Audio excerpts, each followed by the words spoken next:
खुलुमबाय बेयो बड'लेण्ड इंखं टेलिभिजन दिनै 20 जानुवारि 2023 शुक्रबार खालि सानसेनि बरादखौ नोंथांमोननि खाथियाव लाबोदों आं सदानन्द दैमारिया।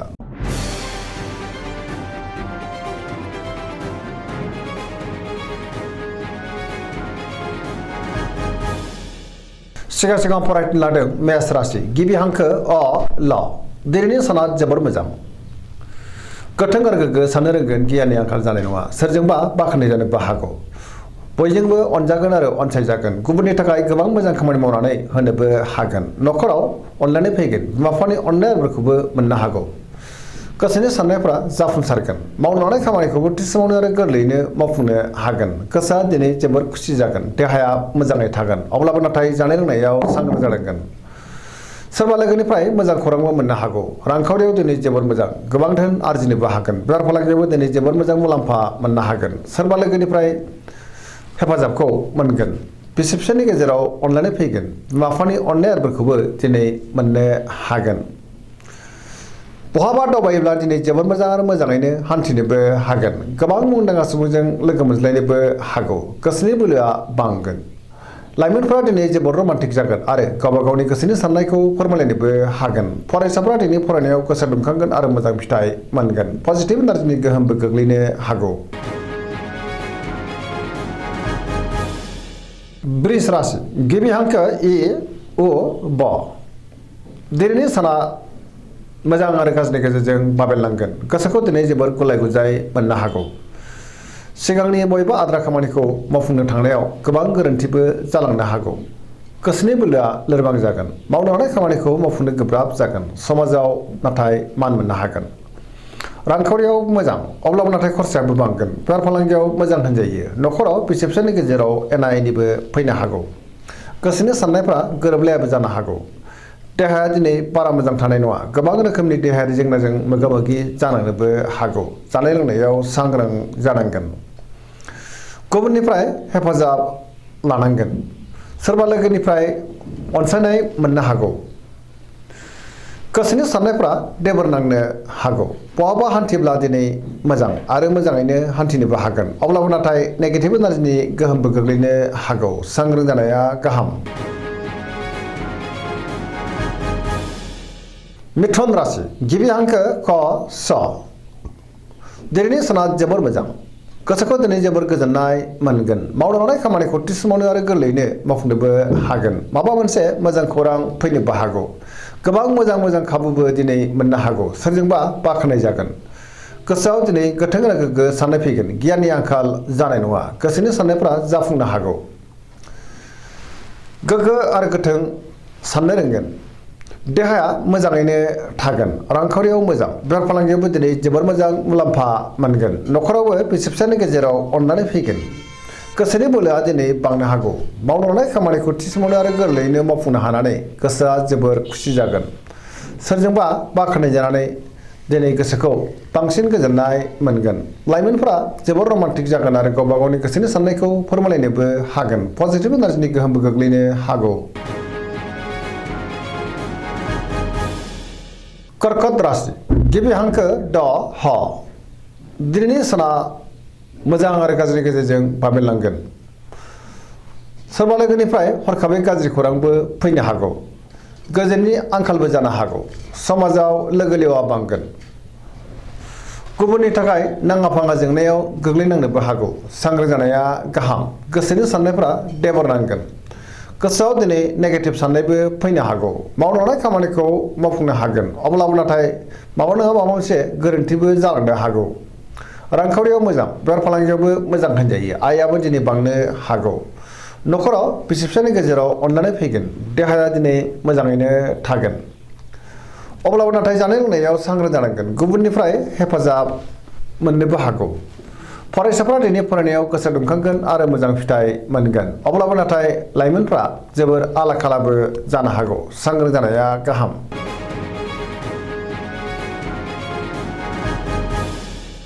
सिंह राशि गिबि हांखो म ट दिनैनि साना जोबोर मोजां गोसोखौ दिनै जोबोर गोजोननाय मोनगोन गुबुननि थाखाय गोबां मोजां खामानि मावनानै होनोबो हागोन सोरनिफ्रायबा मोजां खौरां फैनोबो हागौ गोसोआ दिनै जोबोर खुसि जागोन समाजाव मान मोनगोन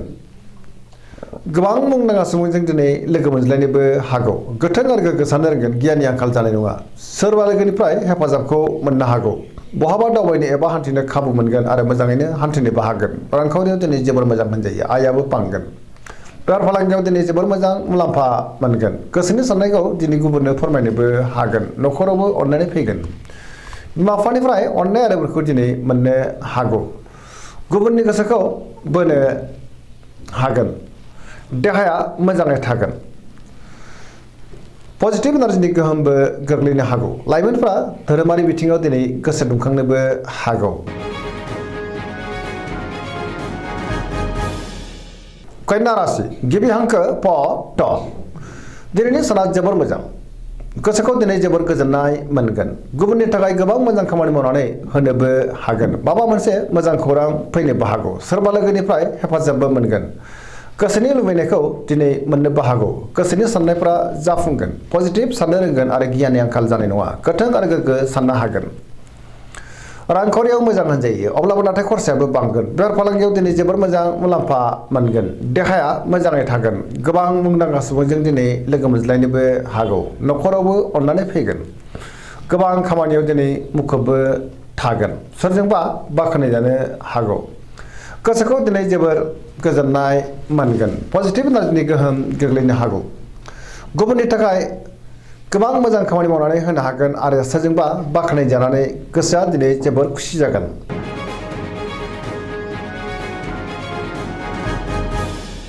तुला राशि गिबि हांखो र ट दिनैनि साना मोजां आरो गाज्रिनि गेजेरजों बाबेनलांगोन समाजाव लोगो लेवा बांगोन अब्लाबो नाथाय गोसोनि साननायफ्रा देबोरनांगोन गोसोआव गोनो गोथो साननाय फैनोबो हागौ नेगेटिभ एनार्जिनि गोहोम गोग्लैगोन मावनो हानाय खामानिखौ मावफुंनो गोब्राब जागोन माबा नङा माबा मोनसे हेंथा फैनोबो हागौ देहाया मोजाङै थागोन अब्लाबो नाथाय जानाय लोंनायाव सांग्रां जानांगोन रांखावरियाव मोजां बेफार फालांगियाव मोजां होनजायो गुबुननि थाखाय नाङा फाङा जेंनायाव गोग्लैनांनोबो हागौ न'खराव बिसि फिसायनि गेजेराव अनलायनाय फैगोन समाजाव मान मोनगोन बहाबा थाङोब्ला दिनै जोबोर मोजां आरो मोजाङैनो हान्थिनोबो हागोन सोरजोंबा नाथाय रायखोमा जानोबो हागौ गुबुननि गोसोखौ बोनो गोब्राब जागोन बबेबा सुबुं गमायाव बाहागो लानो खाबुबो मोननो हागौ गोसोआ दिनै जोबोर उसुखुथुबो जानो हागौ सांग्रां जानाया गाहाम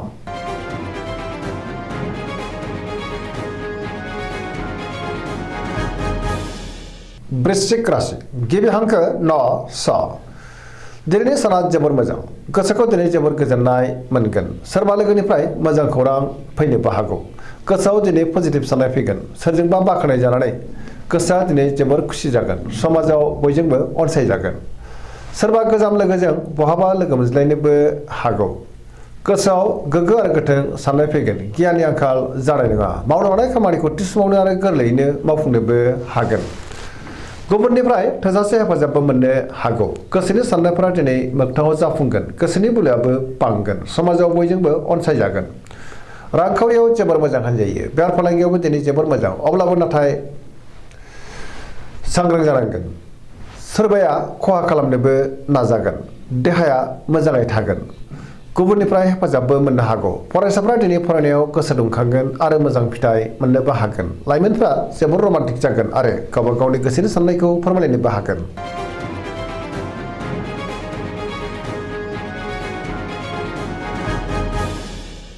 धनु राशि गिबि हांखो ढ फ भ दिनैनि साना जोबोर मोजां गोसोखौ दिनै जोबोर गोजोननाय मोनगोन गोथों आरो गोग्गो साननो रोंगोन गियाननि आंखाल जानाय नङा गोसोनि साननायफ्रा जाफुंनो हागौ गोसोआव जोबोर गोजोननायबो फैगोन रांखावरियाव मोजां होनजायो अब्लाबो नाथाय खरसायाबो बांगोन बेफार फालांगियाव दिनै जोबोर मोजां मुलाम्फा मोननो हागौ समाजाव मान मोनगोन देहाया मोजाङै थागोन न'खराव बिसि फिसायनि गेजेराव अननानै फैगोन बिदा फंबायनिफ्राय थोजासे हेफाजाबखौ मोननो हागौ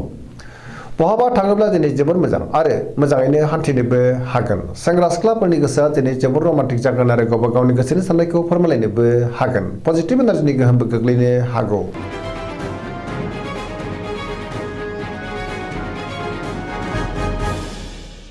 मकर राशि गिबि हांखो ख ज दिनैनि साना मोजां आरो गाज्रिनि गेजेरजों बाबेनलांगोन गोसोनि बोलोआ लोरबां जानोबो हागौ गोसोनि साननायफोरा देबर नांगोन मावनो हानाय खामानिखौ मावफुंनायाव माबा नङा माबा मोनसे गोरोन्थि जालांनो हागौ सोरजोंबा रायखोमा जानोबो हागौ गुबुननि थाखाय नाङा फाङा जेंनायाव गोग्लैनांनोबो हागौ रांखावरियाव बारा मोजां नङा खरसाया बांगोन बेफार फालांगियावबो बारा मोजां नङा होनजायो खहा जानांनो हागौ गुबुनजों मोजां सोमोन्दो लाखिनो गोब्राब जागोन मावनो हानाय खामानिखौ मावफुंनायाव गोब्राब जानो हागौ गोदान खामानियाव आखाइ होजेननो हानाय नङा नखराव बिसि फिसायनि गेजेराव अननानै फैगोन बिदा फंबायनिफ्राय थोजासे हेफाजाबबो मोननो हागौ देहाया दिनै मोजाङैनो थागोन अब्लाबो नाथाय जानाय लोंनायाव सांग्रां जानांगोन सेंग्रा सिख्लाफ्रा गावबा गावनि गोसोनि साननायखौ फोरमायलायनो हागोन आरो गोसोआ दिनै जोबोर रमान्टिकबो जानोबो हागौ फरायसाफ्रा दिनै फरायनायाव गोसो दुंखांगोन आरो मोजां फिथाइ मोननोबो हागोन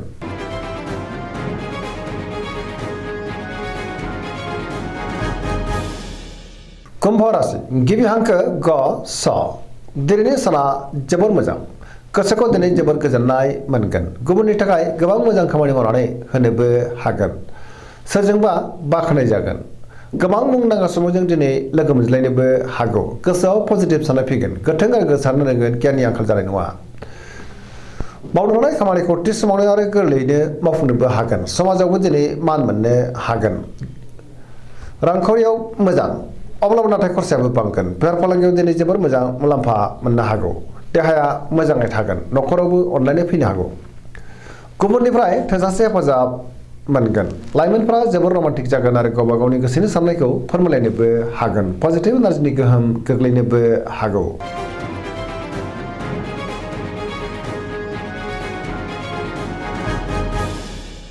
मीन राशि गिबि हांखो ड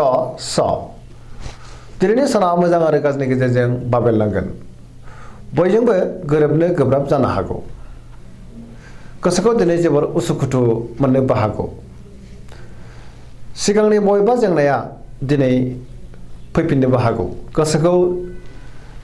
हमथानाया गाहाम गोसोआव दिनै नेगेटिभबो साननाय फैनो हागौ गुबुननि थाखाय मोजां खामानि मावनानै होनोबो हागोन नखराव बिसि फिसायनि गेजेराव अननानै फैगोन बिदा फंबायजों मोजां सोमोन्दो थागोन रांखावरियाव मोजां आयाबो बांनो हागौ बेफार फालांगियावबो दिनै जोबोर मोजां मुलाम्फा मोनगोन सोरजोंबा बाख्नाय जानोबो हागौ लाइमोनफोरनि गोसोआ दिनै जोबोर रमान्टिक जागोन आरो गावबा गावनि गोसोनि साननायखौ फोरमायलायनोबो हागोन फरायसाफ्रा दिनै फरायनायाव गोसो दुंखांगोन आरो मोजां फिथाइ मोननोबो हागोन दिनैनि राशि फरायनाया एसेनोसै जोबनायाव बेखौनो खावलायो जाहाथे नोंथांमोना सानफ्रोमबो जोंनि बे बड'लेण्ड इंखं टेलिभिजनखौ नायबाय थायो आरो साबस्क्राइब खालामो लोगोसे लाइक खालामो आरो शेयार खालामो एसेनोसै गोजोन्थों।